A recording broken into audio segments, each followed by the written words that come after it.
ultimate DJ tools, M447. Are you armed for battle?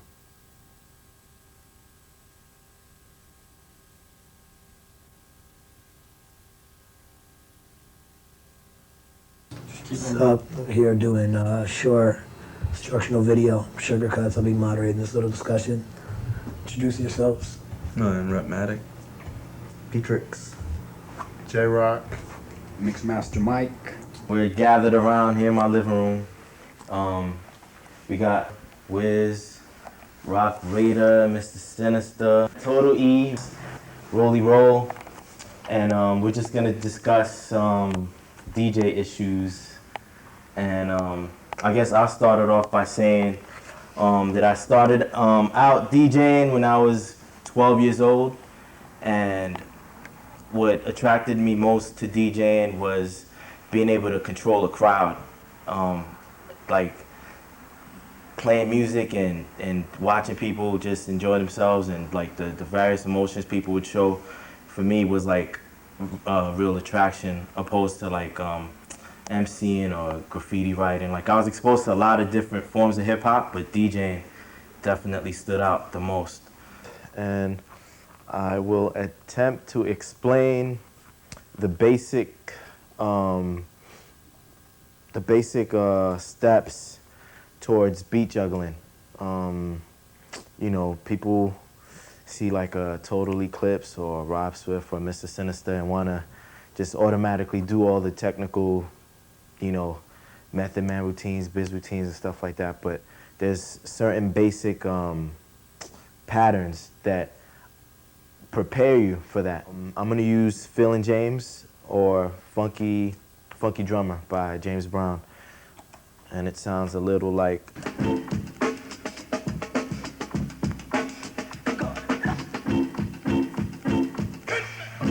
So the first pattern or skill that one should be able to do is tapping the record lightly and letting each sound. All right, for example, here's what the record sounds like, right? Now I'm gonna break each sound so that it sounds like a slow version. Now I'm not slowing the speed down, I'm just tapping each sound slowly. 1, 2, 3, 4. So I'm tapping the vinyl, and I let you hear the sound. I pick up my hand and let the next sound come in, and then I tap it again to stop it, and you're gonna hear the sounds break down. And this is what it sounds like when you tap the record. So you're slowing the record down, and by tapping the record, you are controlling the record. You're not letting it play. That's the beginning stages of beat juggling, is being able to control the record by breaking each sound that you want to use in the beat juggle, and you got to do it on both sides of the turntable. And at the same time, when you're breaking one turntable down, tapping the record, and letting the sounds come in slowly, you're backspinning another. So it's almost like tapping your head and rubbing your stomach at the same time. You know, it's like it could be confusing at first, but the more you do it, the easier it gets to do. So you want to be able to do that on both turntables. So this is what it sounds like.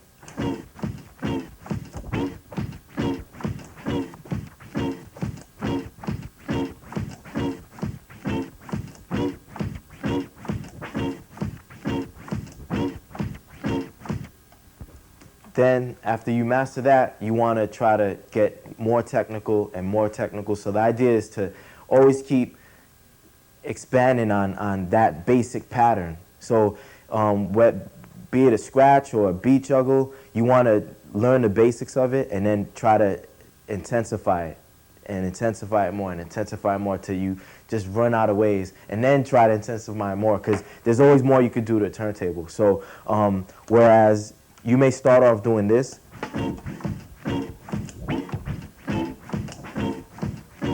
After a while, you start adding a scratch like this.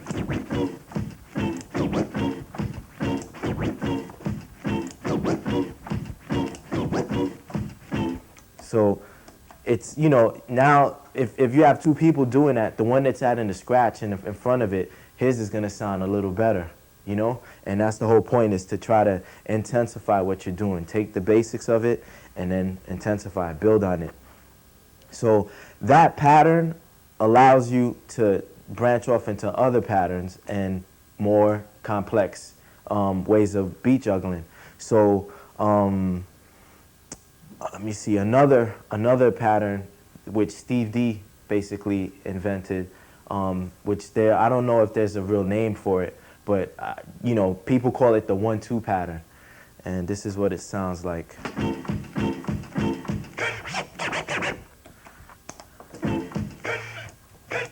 So I'm gonna take this part of the record to do the 1-2 pattern. And in doing the 1-2 pattern, I'm incorporating the tapping the vinyl skill that I explained earlier, tapping the record, lifting your hand up, putting it back down after one sound goes, and then leaving the next sound to come in. So you incorporate that along with being able to throw the sound. In this case, it's hit me, and then the drums come in. I gotta throw that in an offbeat way and set it up so that it still sounds like it's on beat. Like as a DJ, when you start backspinning, you learn how to like backspin a word like in sync. Like for example.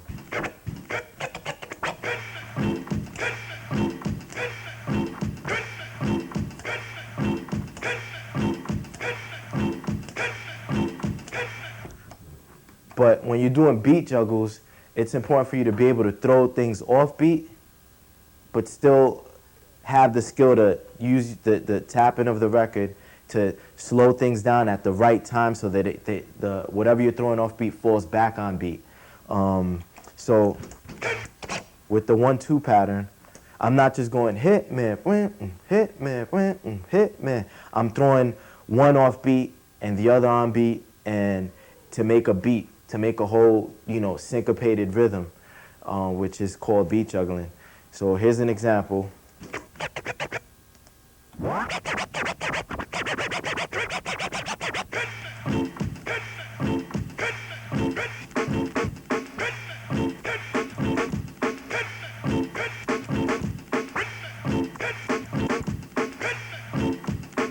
So it's a mixture of backspinning. On one hand, you're backspinning because you're using both sides. You're going from left to right, right to left. And then you're throwing one of the records off beat and catching snares as well and repeating them. So that's why you call it juggling, is because you're taking the sounds and like repeating them, but you're doing it like in a rhythmic way. You're not just going hit man, hit man, hit man.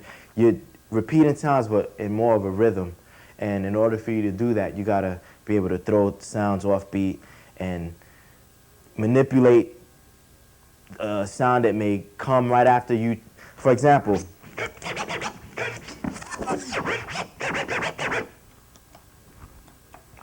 pay attention to the ending of the pattern is me manipulating the snare on the right turntable. So pay attention to how, like, on the left turntable, I may throw a sound off beat, but the fact that I manipulate a snare on the right turntable, the way the amount of times I may repeat the sound, how I bring it back and throw this turntable back in allows it to stay on beat so that it's syncopated. It's, you know, you could bop your head to it and not get off track or whatever.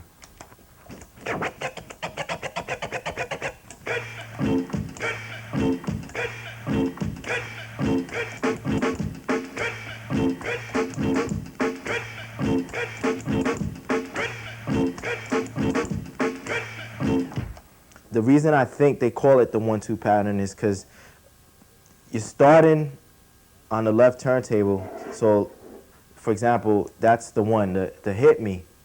And then on the right turntable, when you move the fader over to the right side, you're gonna catch a snare and repeat it twice.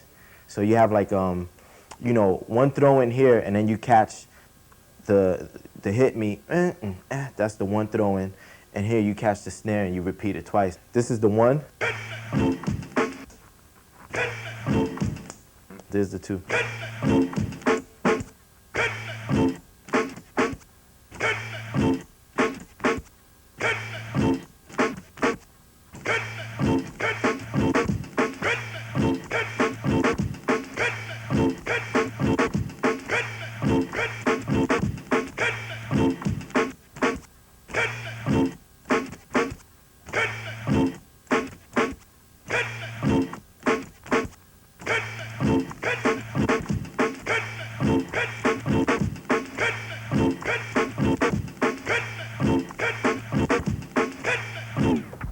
Now, from here,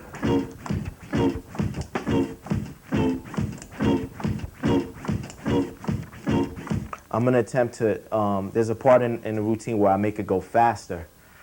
This is what it sounds like.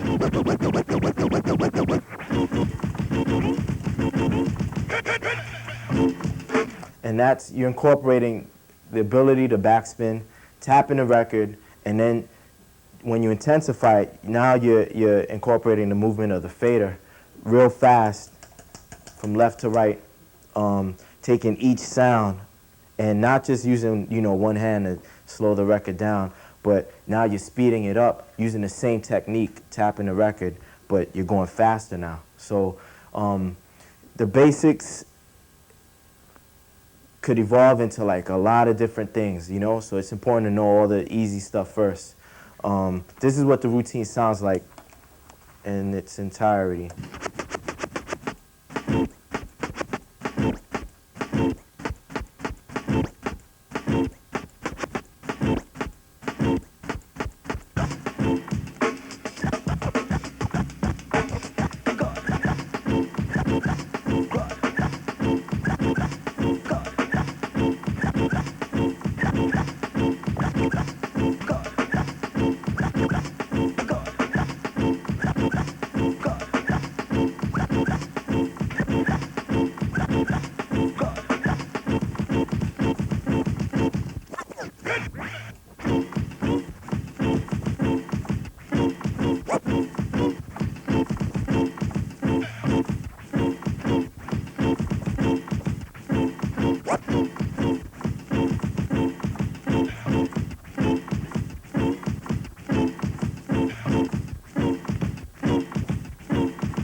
So that was basically the, you know, a routine I came up with, and the way I did so was by incorporating all the basic things that I've learned and trying to expand on that and applying all the things that I've seen from DJs, from backspinning a particular record to the 1-2 pattern that Steve D created, and you just try to incorporate all that into, you know, whatever records you choose to use, and that's about it. Like West Coast DJs, I think we have like a different thing to look at. I mean, like Mike, up north they have the skratching, and then in LA we had like Aladdin, and we had like a Joe Cooley, and we had Tony G, Julio G. We had like, you know, on the radio every day at 5 o'clock, you can catch someone cutting it up, like from Joe Cooley to Dr. Dre to anybody, you know, and I think there's also like there was like a mobile DJ scene both in San Francisco and LA. At one point, even the early DJs, you know, you were doing house parties or doing weddings or high school jams, or even throwing dances in itself. So it's like, I think in the West Coast, both San Francisco and LA, you scratch, but you also mix. So you're doing a mixture of everything and stuff like that. So beat juggling, basically, composition style. Won't do anything really technical, but it's just basically taking two records. The song I'm going to beat juggle with is called Cramp Your Style.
There's basically, I would use like the head note right here as the downbeat, and then in between 2 and 3, I do a combination with like going back and forth and cutting and splicing. So I go.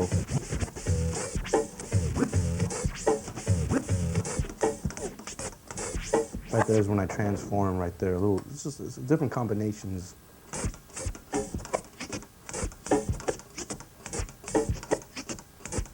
And basically.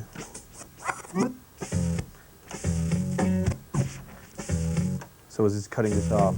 So I was like.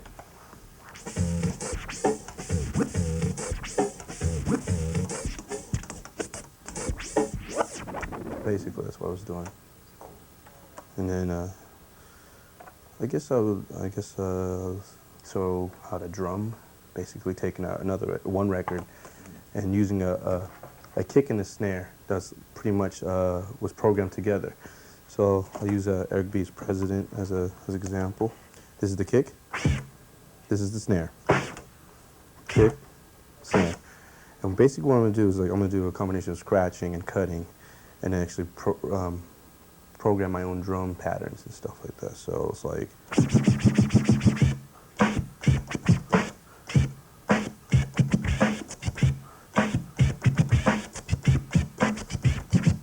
What I'm doing is transforming and stabbing and doing a little scribbles in there. It's a combination of scratches and cutting in and out from the kick and snare. So spacing it apart, like, you know.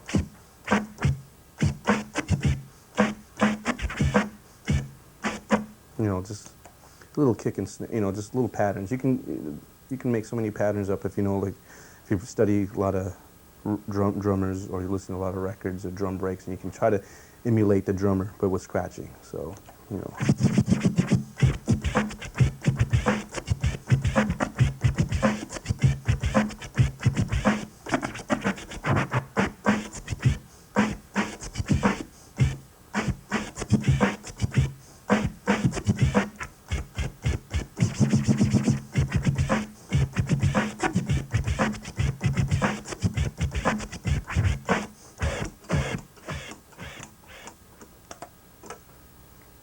I mean, to me, the way I take it is I like to do as much as possible in little time. Like, you know, like if I can fit a spin around, if I can fit a shoulder spin off or something in my juggle, I want to add it just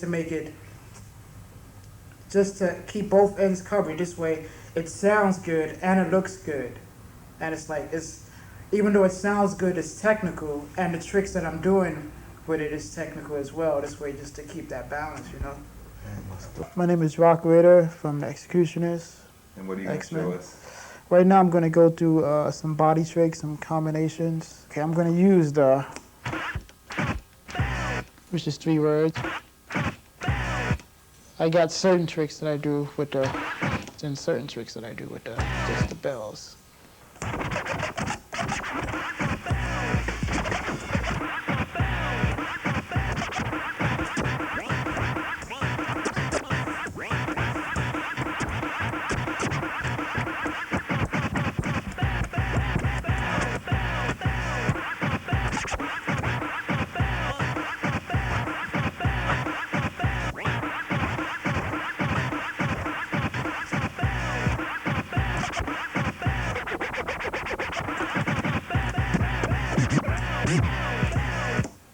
What I do is I practice it, right? But I practice it from a more realistic approach. Like, for example, if there's a trick where I have to pull the record back a little bit to get to the rock because I'm over here, I'll spin the record back just a little bit more than I would any other time.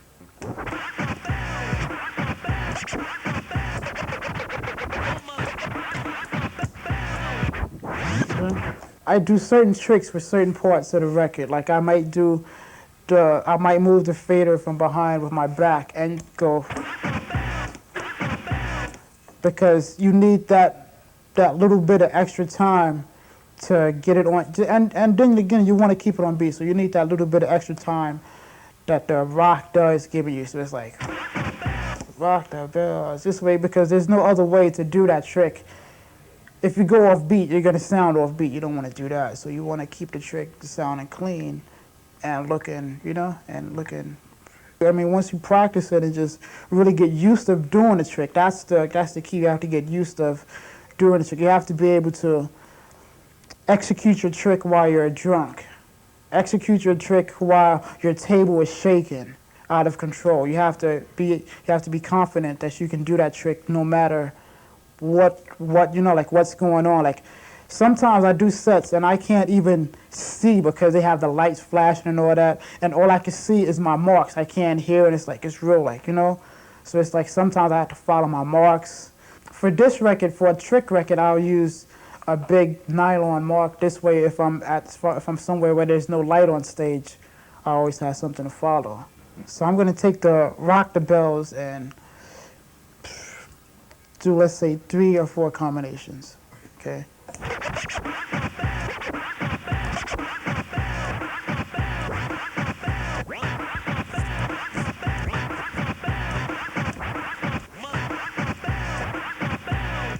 What happens is, all this at the same time, you always have to remember that I have to backspin this record. So my arm is grabbing this, bringing this back, and going around like that.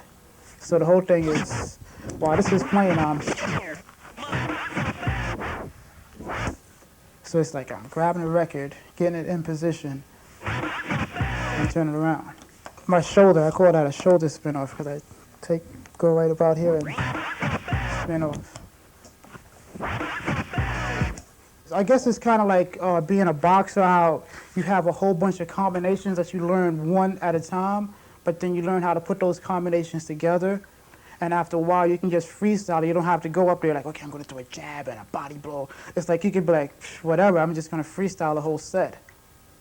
I don't know, at least in New York, I think that's what they call it out here, but correct me if the term is incorrect, but for like the trick mixing, which I know has to be like juggling, sort of like juggling records, instead of just, you know, getting the tempos correct and blending one record into the next, but actually, you know, juggling the records into each other. Could you explain like how that works, how that came about, and like? It's just like a basic old school like technique. Like I used to hear like a Red Alert, like back east. I used to hear Red Alert tapes or whatever. Basically, it's just DJing, not really trick mixing or anything like that. That's like, you know, skratching's turntablism now, but it's just DJing. You're just a DJ. You're just straight. That's what you are. You're a DJ. I mean, you could be a turntablist and all that. That's a cool title, but like for the most part, you're doing the same thing DJs were doing, you know, back in '83. Kool Herc or Bambaataa or whatever. They were just DJs, but like it's just basically like I don't know. I can't even explain it. All right. Right now, I'm just about to demonstrate trick mixing. I'm using Large Professor, Rhymania 99. This is the normal beat. This is basically the loop. And the drums are in. So, 2 same thing. So, I'll just like play that.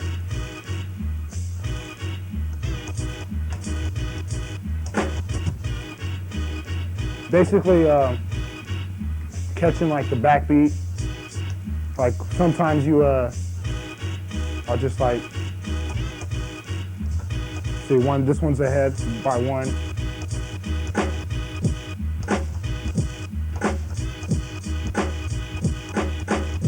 See this. Or so that's just the basics right there. And just sometimes you can like take out the snare or whatever when you do it, or you can double up on the snare. Usually, so it's just this one's 1 ahead, and this is the main beat. So one beat ahead, one snare, 1 drum, whatever, 1 note, and then you can really just drop it anywhere. Depends though if you have any style, technique, or whatever. You can drop any bar but you always have to keep your main 4 measures for 8 bars or whatnot. So it'd be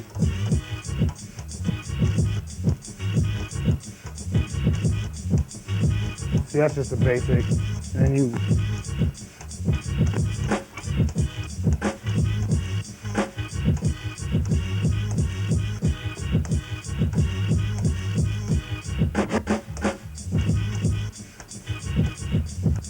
now it's back to the, and that would be, that's back to, see, they're both the same now. Or you could, this is Mellow D style. This is from Mellow. He would do the same thing, and then he would double up.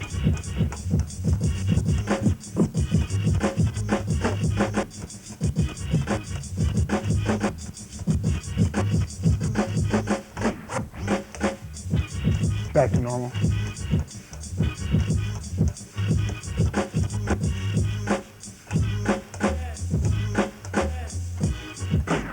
More advanced, like to get locked in it, like to really, that's like the basic, your basic idea, what I basically do or what you basically would do. Like the 4 back or the 1 ahead or all that. So like, if you're really doing, like trying to really do something, you could like, you could just start off with that. We'll just start with that, speed it up. Tempos have to be the same, of course.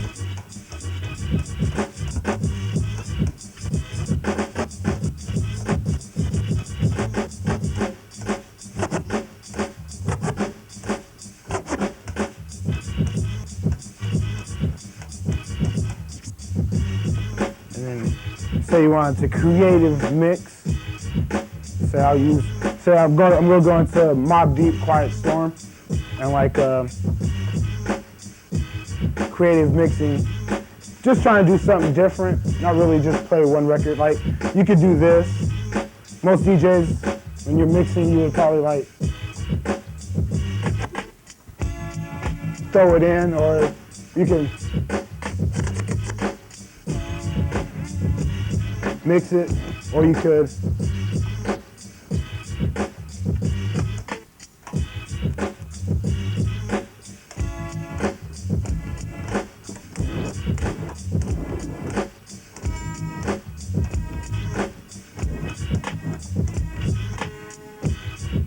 doesn't sound too great together, but you can baseline. I'll just do basic. Same principle from the Rhymania, 1 beat ahead. So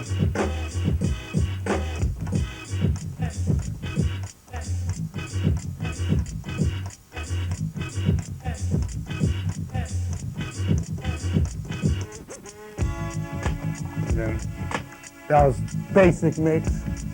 Or for the real skills, no, I'm just joking. The real. Or you see, that's the basic mix. That's like a mix right there. Trick mix or whatever. Just to be something different, unusual. You don't want to be like the normal, just throw it in type of DJ. That's why I started to do what I did. I just want to be just your normal guy in the streets, you know what I'm saying? So I'll speed it up a little. Shout out to Rhettmatic, always in the place. It's the real. Or you can do breaks, same principle on breaks. Hip-hop.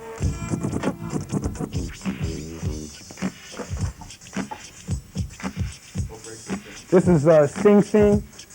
It's by a group called Gaz. It's on a South Soul label. It's an EP, but I'm using Ultimate Breaks right now. Number 4. Every DJ should have these. See, that was just basic mix.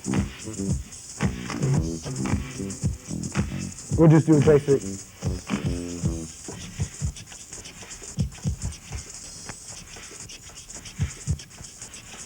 Now 4.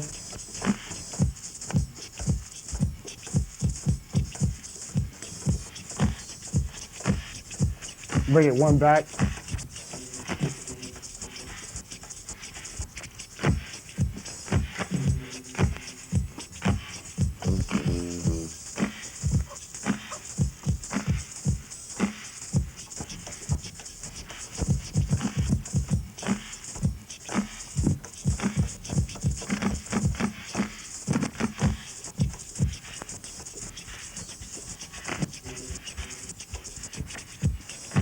That's basics of trick mixing right there. Pretty complicated, but not really. Once you learn the hang of it. Pretty creative. Pretty creative mixing, there you go. That's what it was, creative. What kind of style do you call it? Beat junkie style, of course, though. That's called the beat junkie style. Influence, Red Alert, Dr. Dre, like all the West Coast cats that mix, basically. But that's about it. It's like a guitar player. I mean, you can play the guitar, and that's the sound you get. But there's so much more you can do by running it through different effects and changing it up. That I figured, you know, why just settle for that? You know, let's take it a step further. Let's see what else we can do. I'm here to demonstrate a few effects that you can use with turntables or scratching. A lot of people may not be into effects. That's still kind of new as far as DJs are going, and you may not know what a particular effect sounds like, and that's basically what we're here to do, is just show you some options. And this is a wah-wah pedal. There are several different types. This one's made by Vox. That's why it says Vox on it. And when you step on it, it has a button that gives an on and off. What's an on and off switch? That's what it is. And this is basically the sound you get.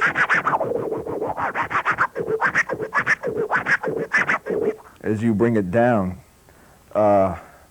you get more of a low end. Some of the highs come out, and you get like a filter effect on it. And it sounds more like a guitar, I guess. It's basically guitar. She used it.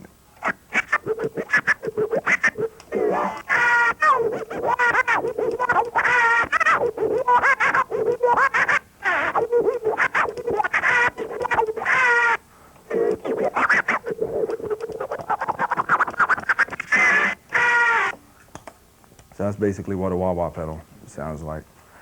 This is a Chaos pad. It's made by Korg, and it's a multi-effects unit that has a touch screen here, and the effects work on the XY axis, or horizontal vertical axis, and as you move your finger up or across or diagonal, it changes the effects. This one is real cool. I like. It's like a filter cutoff. It gives a cool effect.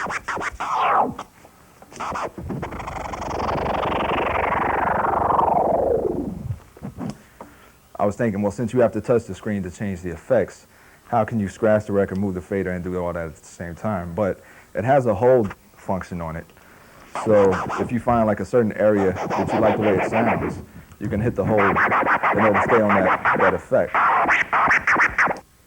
It's a phrase sampler. This particular phrase sampler is made by Boomerang, and I think it's one of the better ones.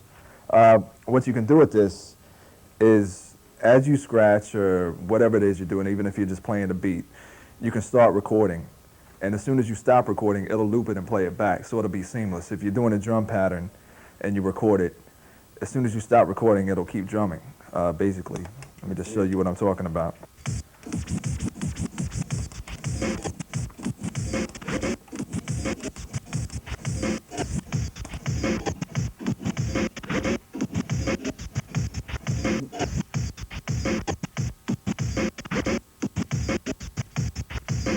Now you can take another sound, like the guitar we used earlier, and you can add that to it, on top of it.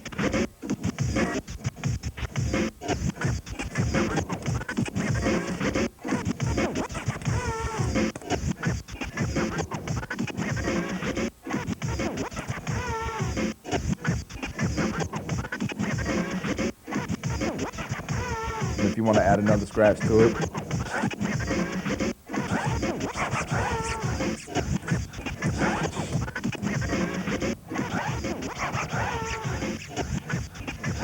and that's basically that. But you can lay down like a drum track, a bass line, a hi-hat track, your scratches over it, and just build an entire song just right there as you play it.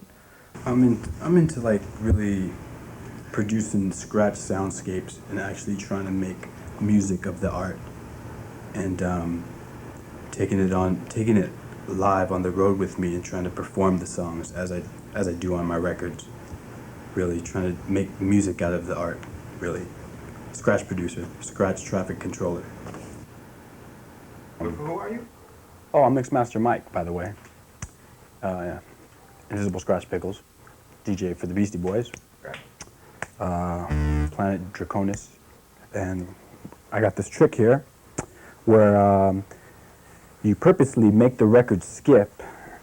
So it's a Moog skip. So purposely skipping, I have a drum cut underneath this one, underneath this sound. So I use the up and downs with these two fingers, and I create like my own song.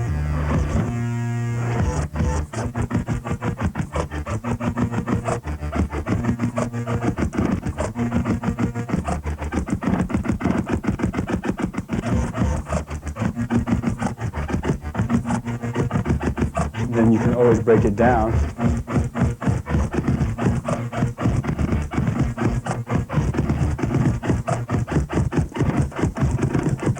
Then I'll go solo on the drum.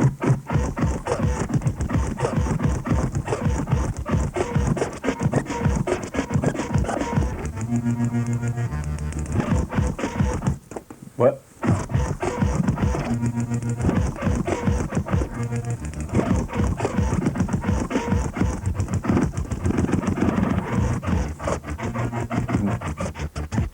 Okay, so it's called the record skip trick. I grab a sticker and locate the exact groove on where the tone is. As you see, you really have to have a sharp eye for this trick. You really have to just place the sticker right on the intended Moog sound you want to make skip. So you grab it, you put it on there. It's like, this is my record, by the way, called Anti-Theft Device. So it'll go like this.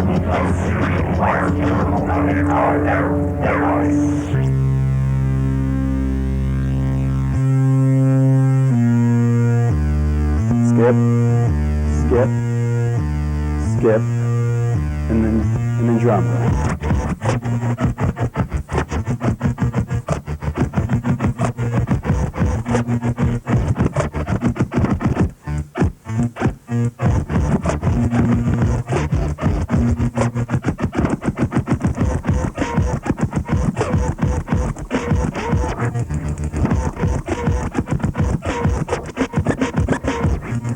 I use these two fingers right here. This finger, the index finger, controls the drum scratch, and this finger controls the Moog skip. So I'm really going like this.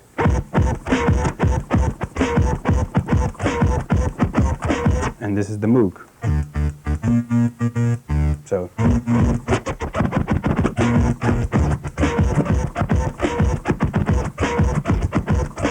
then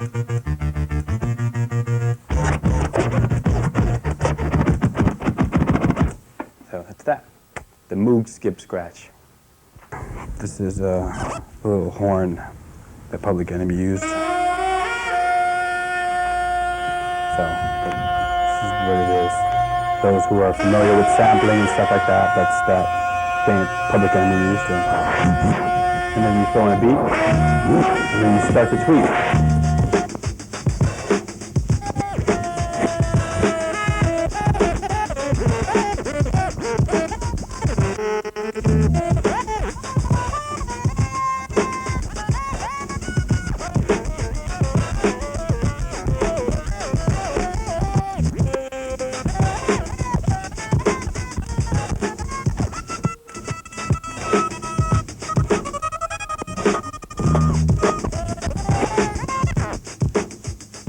When I do the tweak scratch, it's basically just cutting the power off. Okay. That's how I discovered it. I tripped over the cord of my turntable one day, and well, actually, our lights got our electricity got cut off for some reason. We didn't pay our bill, and I just wanted to find out a way how to scratch. So I plugged in my speakers, battery-operated speakers, plugged in my turntable, and then I was just, I need to scratch some way. I need to find a way. So I found tweak scratch.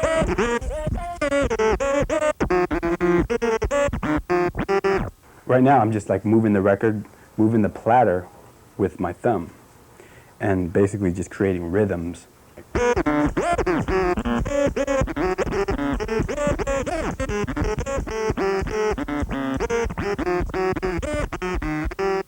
A platter wave tweak. So with both of your hands, turn power off on the turntable, and then kind of like give it a push.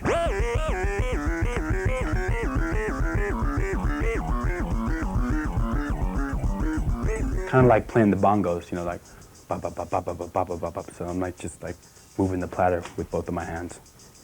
And that way you play a percussion. So that's the tweak scratch.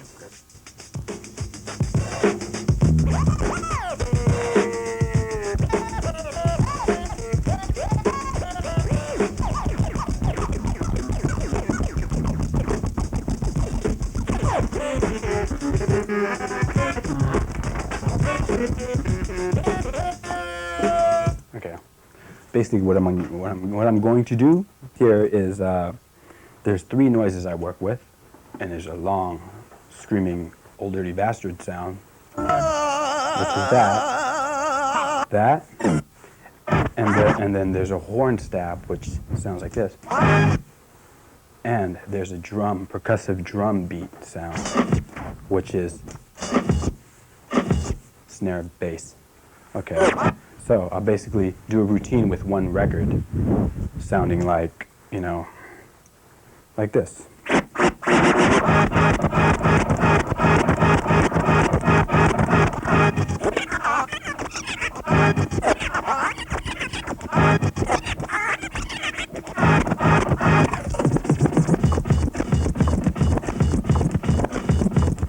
Drum.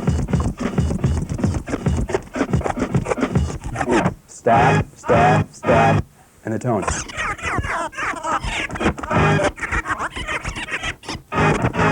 Drum.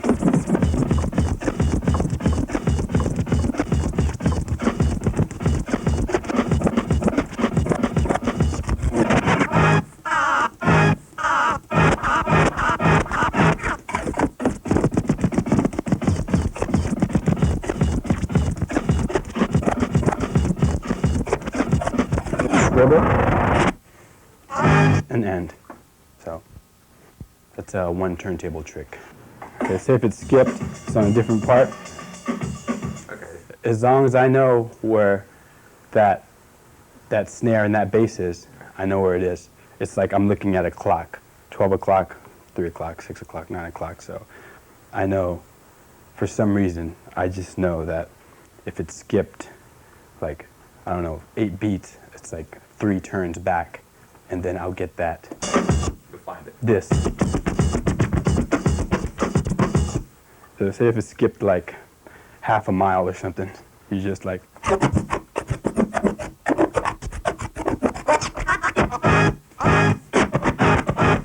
It's all about like finding your way home after it skips. This is home. The horn stab is home. Then you know where everything is after that.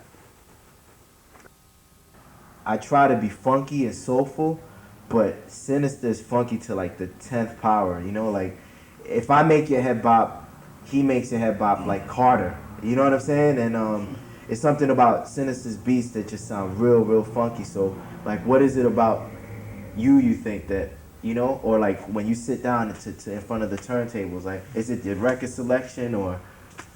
Well, I think like I listen to a lot of music, like different types of music, like R&B, hip hop, and some rock music. So it's like my musical, the way I listen to beats and stuff like that, and when I sit down to do a routine, is like I just want to make it pattern like a song. You understand what I'm saying? Like there's beat juggles, like for instance, like the kick, like the double kick snare pattern, the boom boom bap, stuff like that. And after seeing that, and after when I sat down with the Method Man, I just was like, damn, you know, I could take this somewhere. I could take this to the next level, and by rearranging things, like maybe a kick right here, and maybe take a hi-hat that somebody wouldn't think of using, and put it over here. But at the same time, the snare gets caught back there. So as it's going along, it's just a whole routine. It's like a track. You know what I mean? It's like it changes like every 4 bars. Mm-hmm. Like it's 4, then it changes another 4. Another 4 could be another pattern. Then the next 4 will be another pattern. You know what I mean? As many switch ups as possible. And that's when I sit down and do my beats, that's what I think about. I think of them as tracks. All right. My name is Mista Sinista, represent the X-ecutioners. And right now, I'm gonna display a style of beat juggling. I'll be using this part right here. This is the execution point.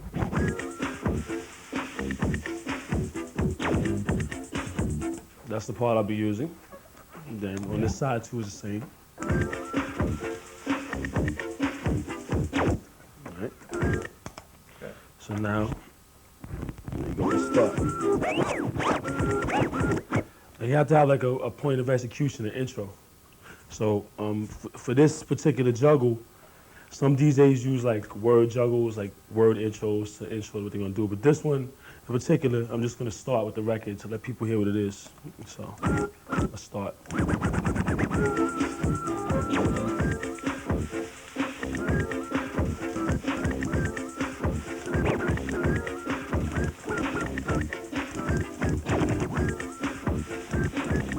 Right now I'm catching the point of execution, backspinning, to set me up.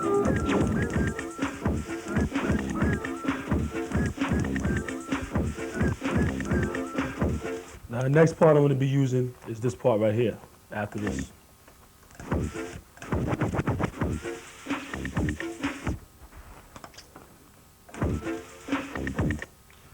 Okay, so that's going to be the second part I backspin to lead into the routine. So then it goes like this.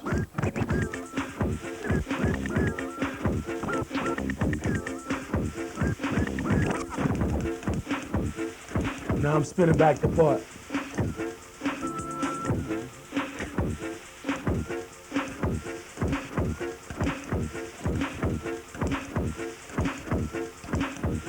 Okay. Now after this part, now I'm gonna slow it down. I'm gonna make it slower than what it is. I'm gonna make it sound like my version of the song. I'm gonna start from this part. This is gonna be the execution point. Same point. So I'm gonna start from there.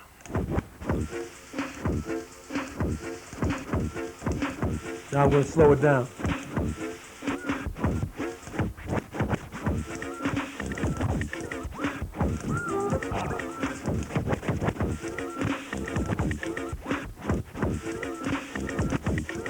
This is the first segment of the beat juggle. I do this for 4 bars.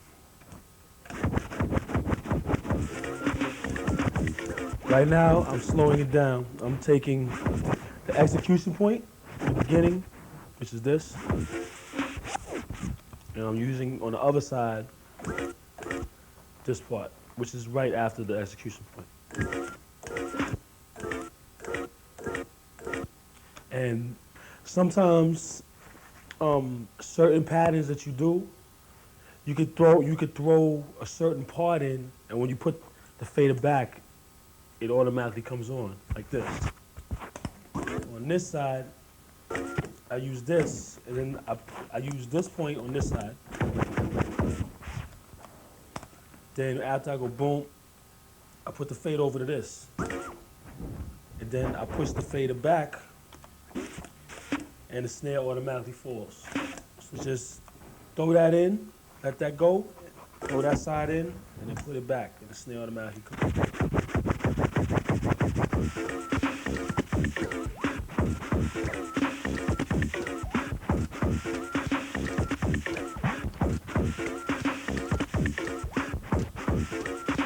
This pattern right here,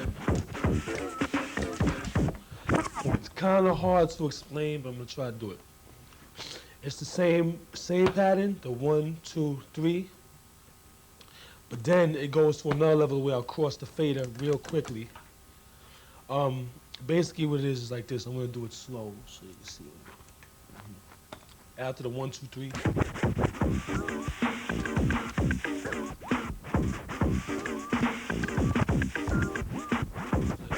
1, 2, 3, do. 1, 2, 3. I'm catching a little bit of each side of the record, but always going back to this point. So.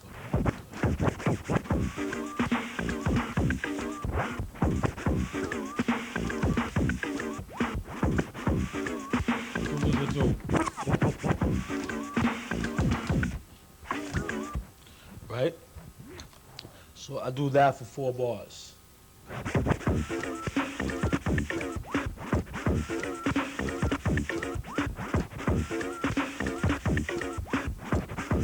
Now you switch up, swing.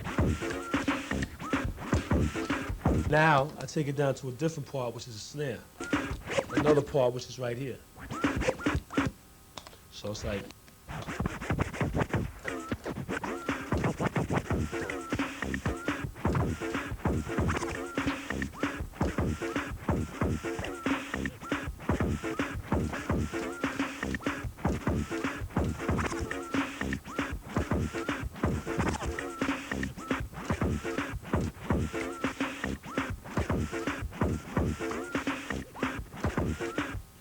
Now it's still 1, 2, 3, but it's actually moving the fader fast to actually catch little pieces of each side of the record. Okay, which is this.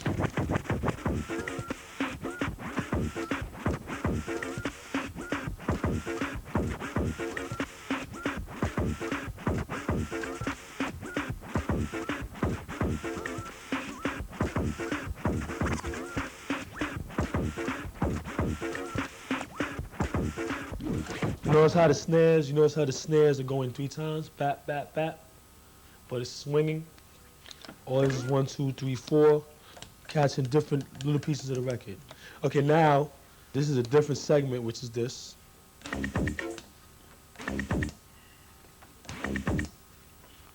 On this side, same thing. So now you have the same pattern, 1, 2, 3. But now it's a swinging pattern that you throw in. I'd rather do it. Now you have.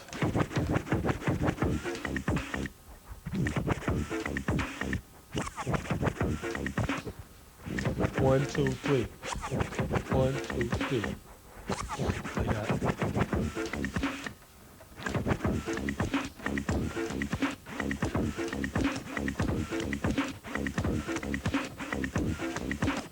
One, two, three. 1, 2, 3. 1, 2, 3. Right? Now, next part is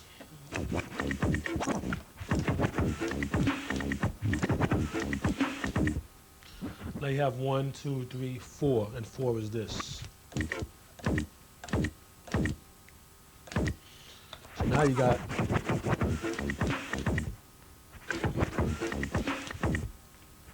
1, 2, 3, 4. 1, 2, 3, 4. From this point of the routine, it gets more advanced. You know what I mean? So I just bring it all the way down the line.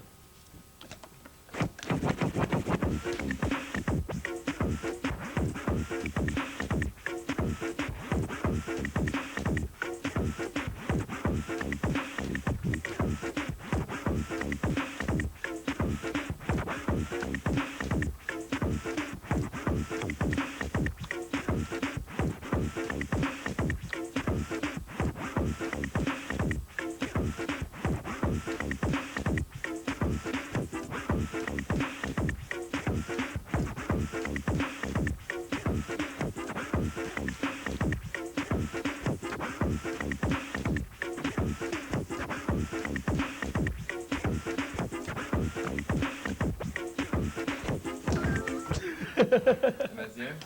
That's the end. It's like most people that juggle, that maybe put the records they're using on 45, it sounds like the records are on 45.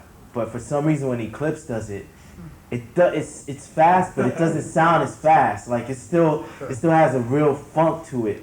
And I haven't seen any DJ match that yet. Like like what is it about that style that you like? Just all the influences of me just liking hype music. You know, like I'm not really like the laid back cat, you know. I would like thrashing like music, you know, but still funky at the same time. So that pretty much describes what I do on stage.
my concept of this song, of flipping or whatever, it was like one of the famous breaks that I always wanted to flip, but you know, from the break, Ain't We Funky Now will create a build-up, you know, for like the drums to come in and everything. So with the Ain't We Funky Now, I just backspin it, get the crowd hyped, get the crowd motivated.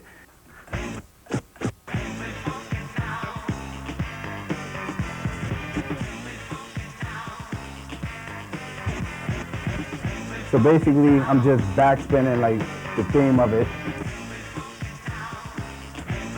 And then I add my own flavor.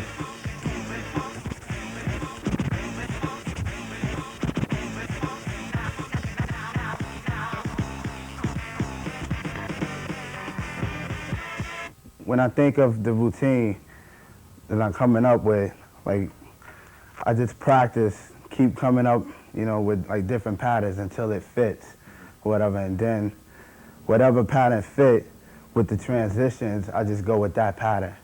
Like just basically from the beginning break, get the crowd motivated. That's my first transition, and then go into another pattern. Catch a kick here into a snare.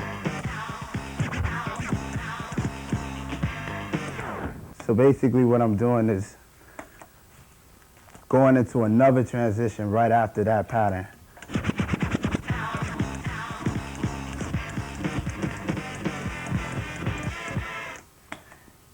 And you have to hit like this, the kick and the snare like perfect or whatever, just like beats or whatever. Like the kick have to hit, you know, constantly after the end of the bar, like bah, bah, bah, to be like a complete beat. So that's what I do. I try to get all the kicks and then combine it, you know, into like a juggle as if it's like a song.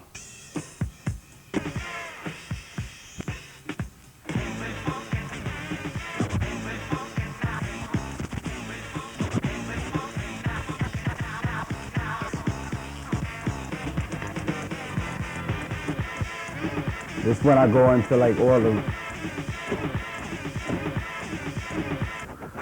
backspinning real fast and doing like different body tricks, you know, to get the crowd like more into it.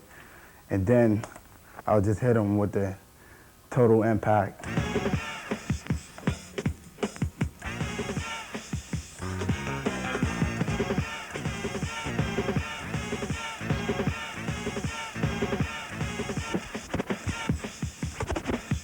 So I'll just go into like different patterns until like the kill, which is at the end.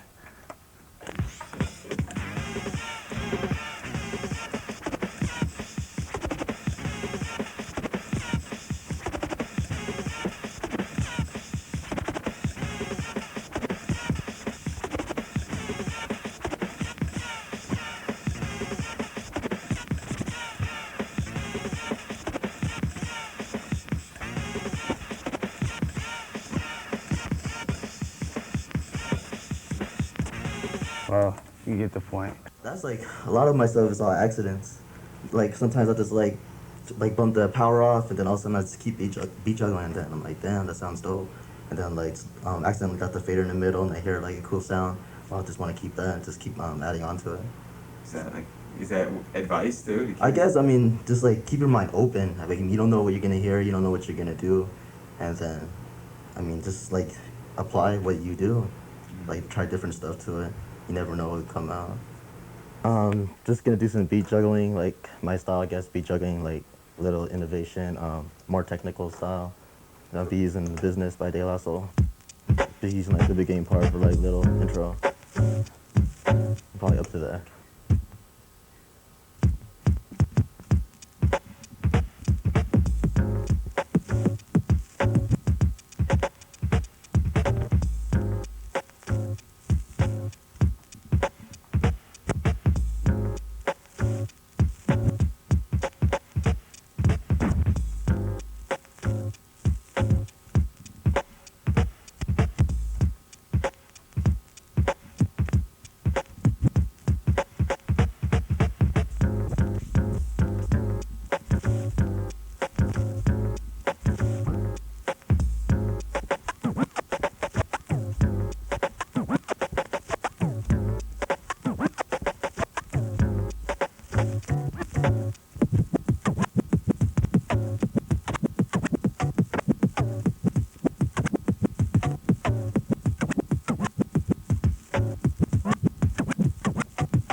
That's crazy. That's crazy. That's So, little beat juggling. Yeah, tell me a couple of things you were Okay, doing. like just at the beginning, just use this beginning part. Like what Jay was showing, just like basic trick mixing before. Just like little stuff to like to get into it. Then just back spinning.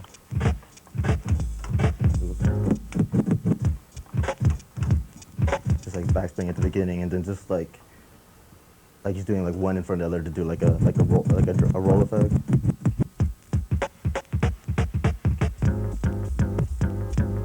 Then just like some back spinning there.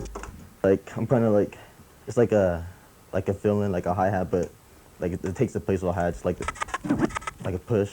Okay. With the snare and like a little sound. What are you doing on this side? This time just like using the kick, pretty much just using like the kick and the snare, and pretty much.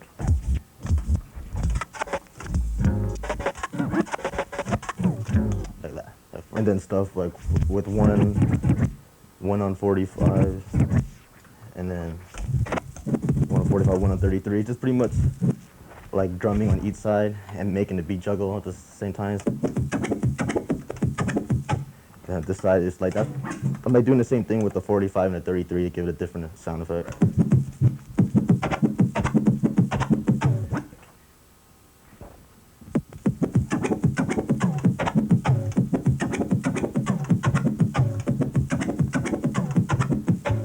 And then it's just pretty much like a combination of that and just doing like a backwards with this side. So it's like this side would just be like a sound like that and like a little drum in between.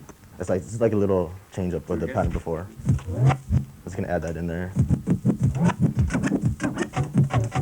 And then pretty much like I do like a backwards of both sides, so it'll be like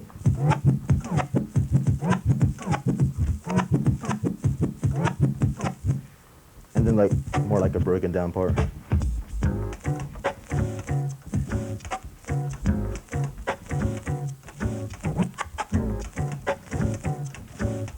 Pretty much that, and then I do like a part with the back, where pull it backwards, and a push at the same time. Like,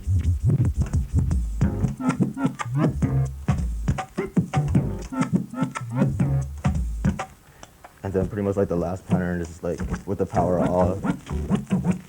Sometimes like my turntables be off, and I'll just sit there messing with it, then just make a beat out of it. Just accidentally turn it off sometimes.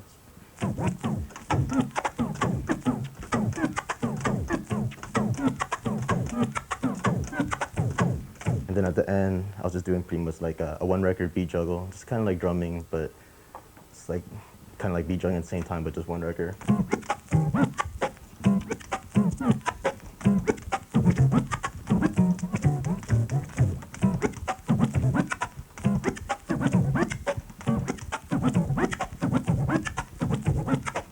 That's pretty much it. You know, not to be asked out or anything, but I am like just to say to you guys, because I am the product of what you guys done. Okay, I just gotta say that. Where you see Ross Swift doing his swings, going like boom bap boom bap boom bap, to total Eclipse's fast juggling with his like do do do do da do do do do da do da, from Raiders like body tricks and stuff, which you know I can't even do it and stuff. But yeah, I tried my best. And to Ross and to Sinister's funkiness, like the SWAT. You know, I try to combine all those and try to do what's been done, you know, and try to make it into another level. Sup, Roli roll, fifth platoon. All right, chill. Basically, I'm gonna show you my sucker routine, which. Yeah, this routine influenced me a lot to do other routines and stuff. It's actually one of my fastest routines. Juggles, beat juggling and stuff. So that's basically what I am. When I created this routine, I was thinking battle-wise. I was like, yo, how can I take a guy out, or how can I diss a person at the same time battle, beat juggling. So these things had everything. It had from the beginning like, hey yo, you want to battle? Hey yo, you want to battle? You know, that's like a good beginning and stuff, you know. It's EPMD's song, Bandwagon and stuff. So it had, and right after that, right after I play it, hey yo, you want a battle? I'm good to GO. I put it on 45 minus 8 to speed things up. So now I'm setting up, I'm thinking like, what am I gonna do while this is playing? So I say to myself, hey, let me mess with the pitches. I'll go 33 and 45. So it's like I'm doing something. I'm not just like battle. I'm good to GO. You know, I'm not flossing and waiting anything. I want to do something and stuff. So basically, this is how the first part sounds. Hey, yo, you want a battle? I'm good to GO.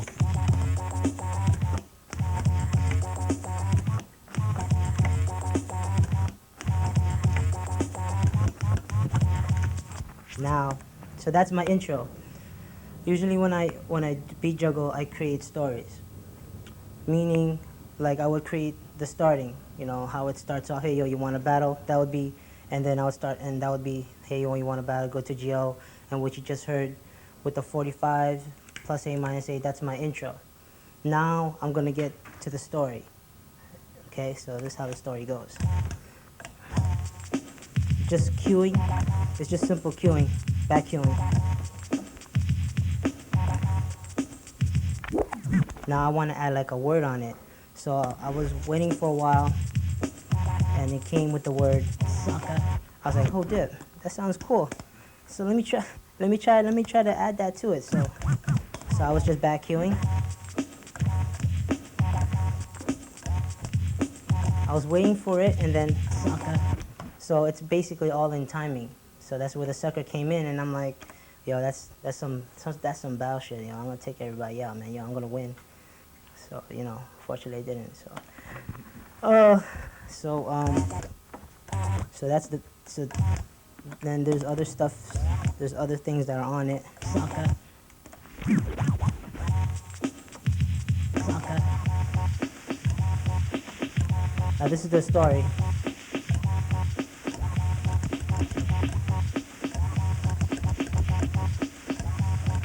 It's basically just doubling.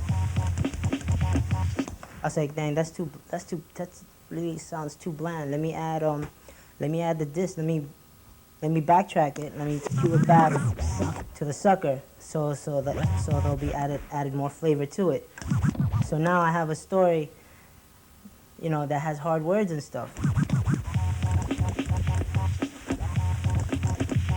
Sucker. Sucker.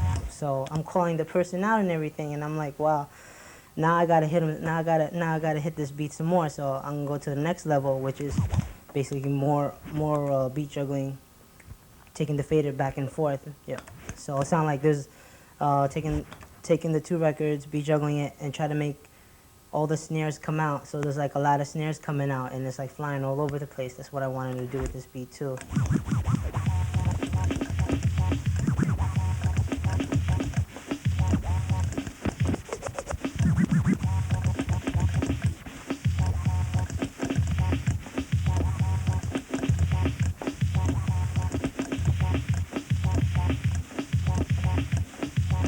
I was like, wow, okay, so all those snares came out.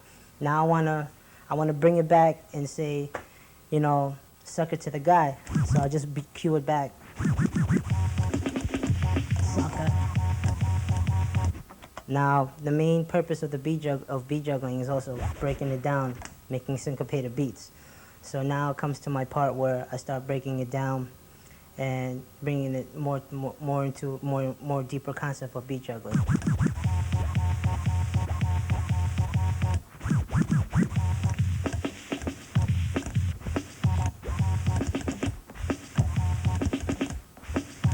So I'm actually breaking it down to a different song now.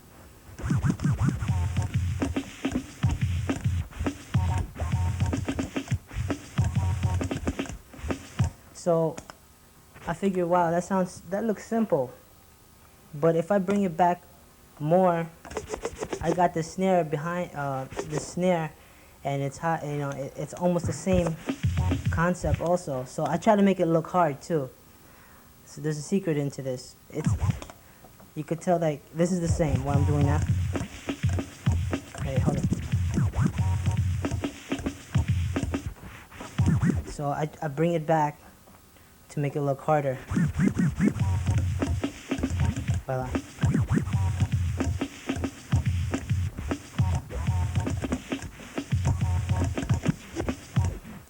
Reason why I did that because it just looks hard, that's all. So then just adding some styles into it.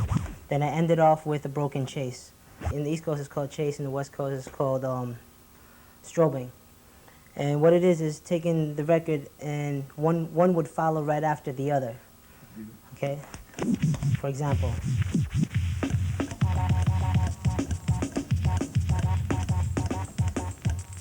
See, one would follow right after the other.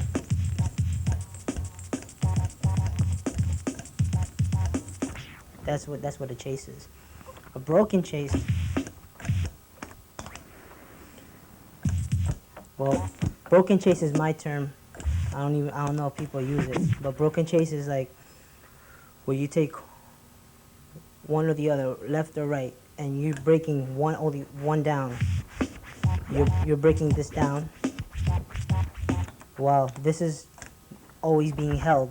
Like the sound will come out, but you would always bring it to that sound, the same sound.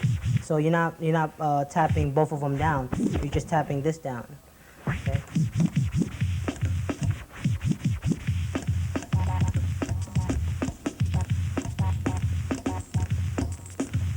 See how it is? I'm bringing on my right hand. I'm bringing it down. On my left hand, I keep holding it.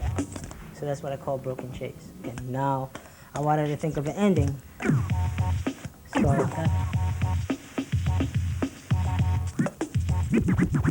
the ending sounds like this. I said, oh, cool. All right, so they have the sound that sounds like it has the same sound like 4 times, right? And I was first, my ending was like actually gonna be a body check. All right, I was like, wow, it seems too hard, man. So I was just figuring out one. I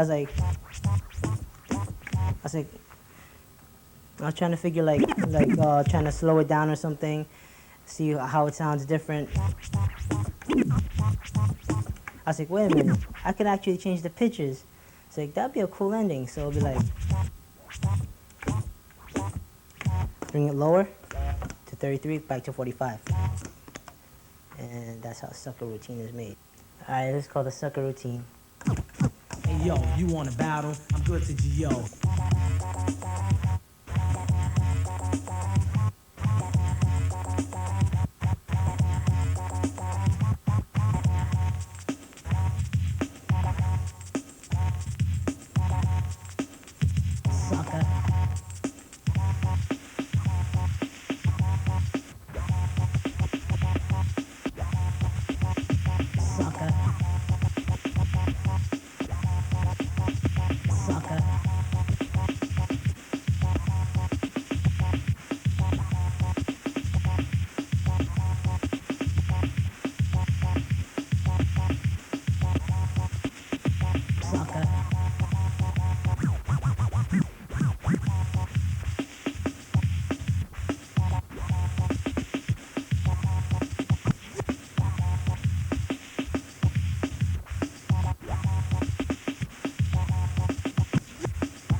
Peace.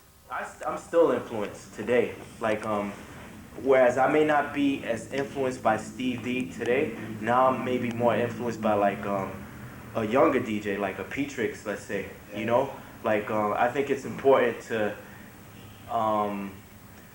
like as Wiz said, open your mind and allow yourself to take in all the information as far as DJing is concerned that is put out there every year, because if you shut your mind and close your mind off to like one particular style or one particular like era of DJing, then you don't allow yourself room to grow, you know. And that's where the, you know, I always emphasize like longevity, being able to stick around and cut alongside the younger DJs and still hang. Okay, P-Trix, show us what you're using. He's doing lead vocal, I guess, vocals. Let me see it normal. Check it out. And now cut it low. Check it out. Okay. J-Rocc? I'm gonna do the I guess the count, the 4 bars, the count in, and the head note, so it'll be.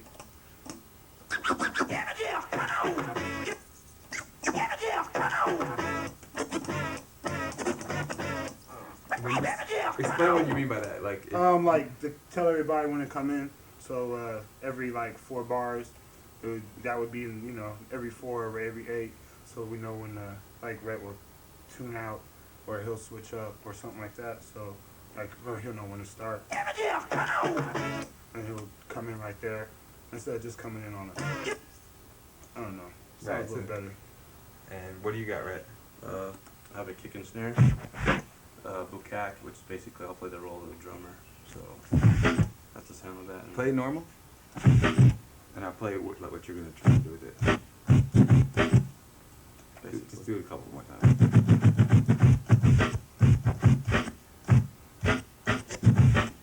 And tell us what you are again. I'm the drummer. Okay. And Mike? Hi, Mike, and I'll be on the Rhodes Moog machine. It's kind of like a Dick Hyman Moog. Kind of like a keyboard player. Alright, do it normal. Just play it normal. Without a mix up.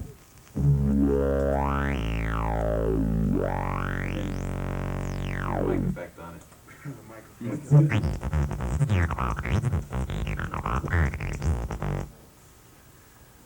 Alright. So how do you start? That's what I need to know. Who starts it? I'll kick it off with just that, with that sentence, and then everybody will come in. We'll build and it I'll up. just we'll build it up from around there. Are you ready? No, my man's getting his cut ready. Let me switch his name.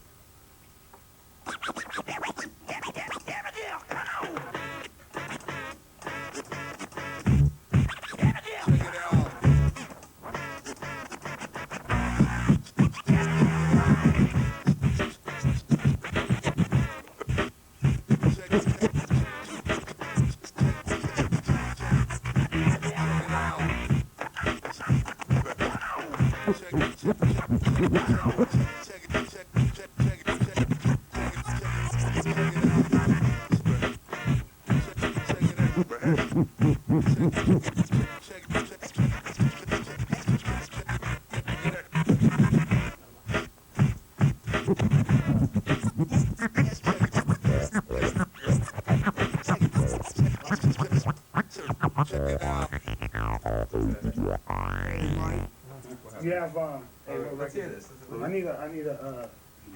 to get a different head note, so that's not really cracking. So okay. Well, what record is I have at which one? What am I using in our routine for tomorrow? Wasn't it the heavy petty breaks? No. It's one of D. You have what, D style breaks? No, I don't have none of these here.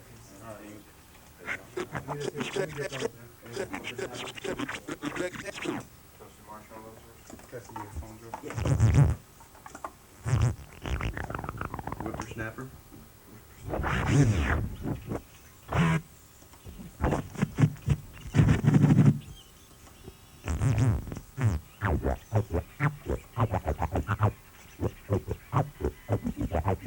Wait, take it real quick.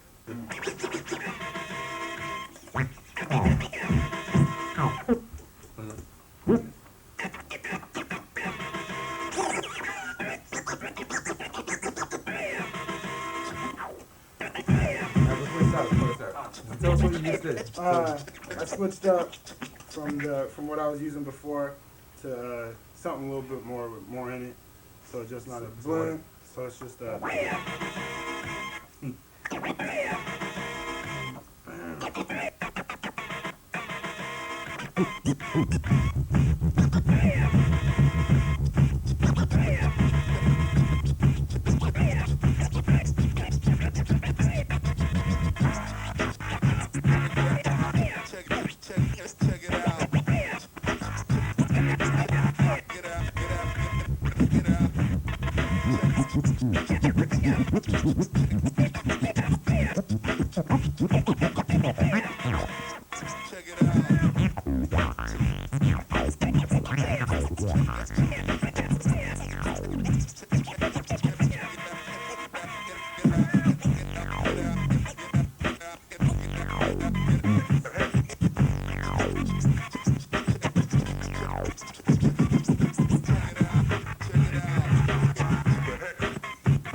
I have a love for it. You know, you have to have that love for it. And I think if you have that love for it and appreciation for the art, and you're not just getting into it as a fad or it's the new thing or it looks cool, you know, you'll go a long way. You know, you'll definitely go a long way, and you know,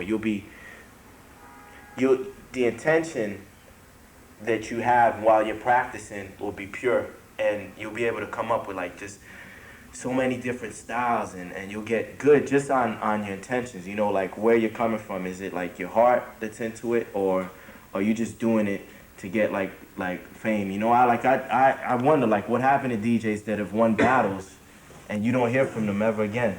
You know what I'm saying? I know a lot of people that go to a battle and they'll see it and they're like, oh man, I want to do that. I want to DJ. That's cool. They see everybody cheering and they think they're going to get the girls and they're going to enter a battle and get mad money. Right. And you're not going to get a lot of money. All right? Don't quit your day job. There are not a lot of people living off this. I mean, there are a few people here that are lucky enough to recently be able to maintain off of that. But don't count on it. Do it because you love it. Because like Rob said, if none of us were known, I'm sure we'd all still be at home right now practicing, whether anybody knew us or not. Till now, like, you got kids like P-Trix that you see all the influences, like the influences that, like, for example, groups like the X-Men have probably had on them, or the Scratch Pickles.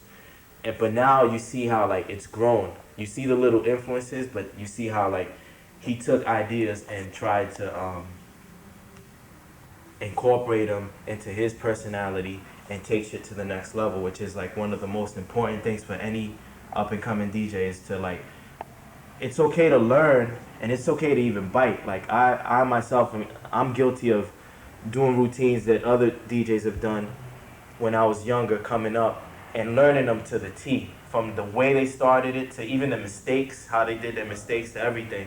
And it's okay to learn and bite, but at the same time, don't go to some show or some battle and try to do the same exact routine that someone else did, because someone in the crowd may not know that that routine originated from Total Eclipse, let's say, and may think you created it. And that's like you're doing a disservice to the art and to the person who created that routine. So it's okay to bite and learn from other DJs, but always try to expand on it and take shit to the next level. I'm pretty sure everybody agrees with that. You know, that's the only way you're going to get respect. What I'd like to talk about today is a couple of basic starting points of how to set your turntables up and how to set your record needles. At Shure, one of the most common complaints we have among young DJs starting out is, my needle skips. It doesn't perform like the guy is in the video. And 9 times out of 10 it comes down to 2 reasons. The cartridge isn't set up for your optimal touch, or you haven't given the cartridge adequate time to settle in. What you want to do is line up the diamond so it's directly underneath the edge of the head shell without using a head shell weight. And you want to align it such that the screws are even with each other, but the tip of the diamond and the tip of the head shell should be in a vertical line. If you're looking at it sideways, they should line up right on top of each other. It's approximately 52 millimeters. Now, depending upon your style, something you can do to increase your skip resistance, or if you're using a straight arm turntable, if your overhang is too far, you can pull it back. And if we'll take a closer look at J-Rocc's needle, we'll notice what J-Rocc has done. The edge of the diamond is a little behind the edge of the head shell. Third method is to add a head shell weight. The weight's the metal part between the plastic and the head shell. It's 3 grams, and it's not intended to increase the force on the record. It's intended to increase the weight at the end of the tone arm, properly setting up your counterbalance, and we'll talk about that in a second. One trick that a lot of DJs who have very aggressive vinyl technique will do is you'll cock the cartridge at an outward angle. This emulates a straight arm turntable by placing the diamond perfectly tangent or at a right angle to the record groove. When you push forward, there's not a natural inward pull, and when you back here, there's not a natural outward pull. Now let's look at the tone arm setup on the record. This will vary slightly from person to person, but in general you want the tone arm to be level or slightly down. You notice that you want the record needle to glide, but you don't want it to be buried.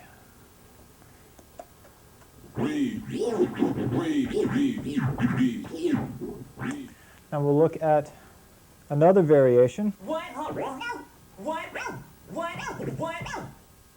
One of the issues with the 44 series is break-in time. They have a very heavy rubber bearing.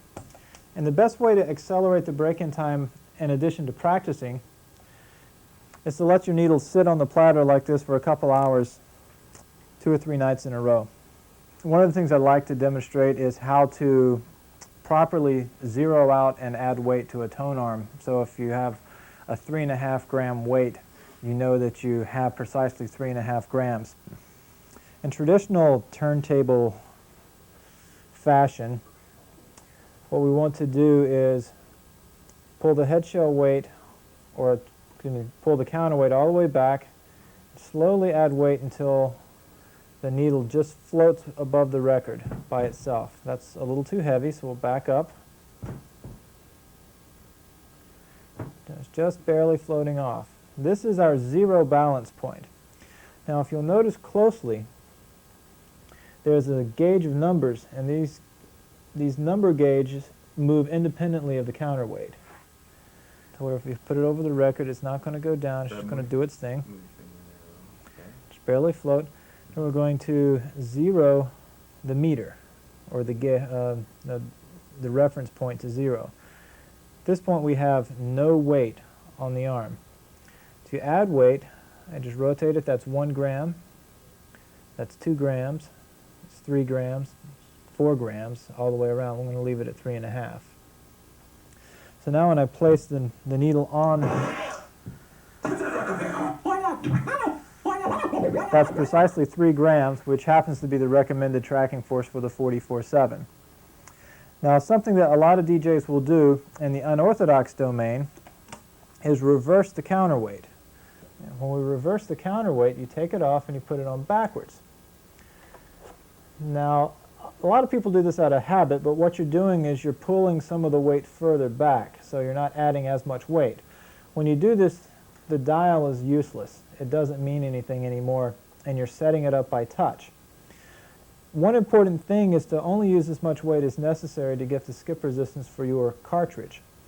With the Shure cartridges, if you add too much weight, it will increase your skipping. In general, if you add too much weight or more weight than necessary, you also increase your record wear. And as we talked about earlier, a lot of records are hard to find, and we don't want to tear them up unnecessarily. So for this, I'm going to back a little weight off. Had it a little heavy.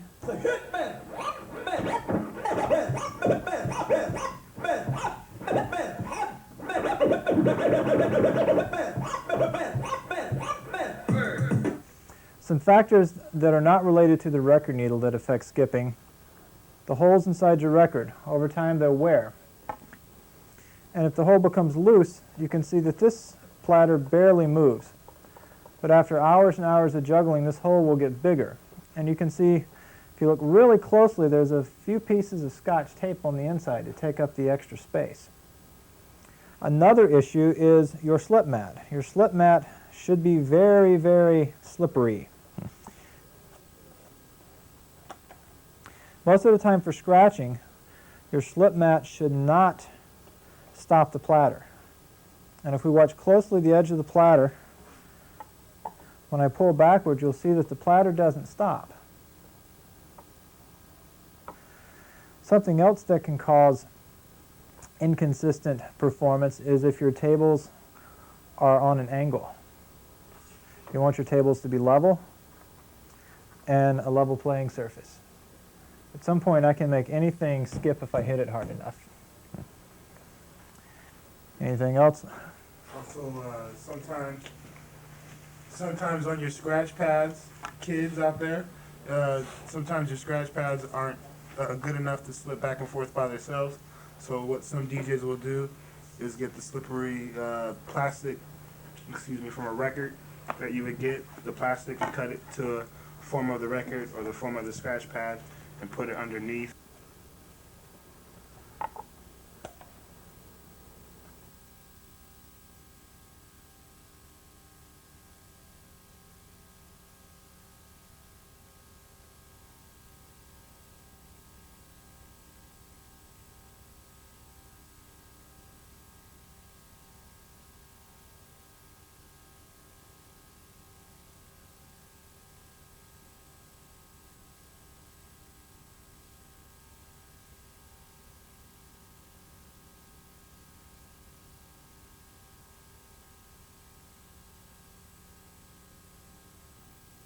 Shure Ultimate DJ Tools M447. Are you armed for battle?